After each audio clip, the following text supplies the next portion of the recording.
बल्कि मुनाजरा कर रहे थे। मुनाजरे का मौजू था जनाजा रसूल और हक बतूल।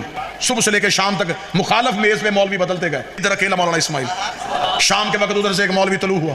उसने कहा इस्माइल मुनाजरे का मौजू फरमा जनाजा रसूल हक बतूल।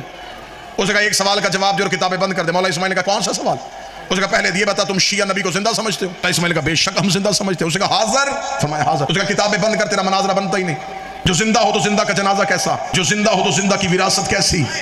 अगर नबी जिंदा है तो जिंदा का ना जनाजा होता है ना जिंदा की विरासत होती है। मुबल्लिग आज़म ने अपने शगीर्दों से कहा किताबें बंद करो, संदूकों में वापस रखो। मुनाजरा खत्म हो गया, मौलवी उठ के खड़ा हो गया। उसका मौला इस्माइल ऐसे तो नहीं जाने दूंगा, माइक में ऐलान करके जा कि तुम मुनाजरा हार के चला गया है। मौला इस्माइल उठे, माइक में खड़े हो गए, कहने लगे अल्लाह ने अभी तक वो माँ ही पैदा नहीं की जिसके बतन से ऐसा बच्चा पैदा हो जाए जो मौलवी इस्माइल को हरा के चला जाए। उसका मेरे सवाल का जवाब दे के जा।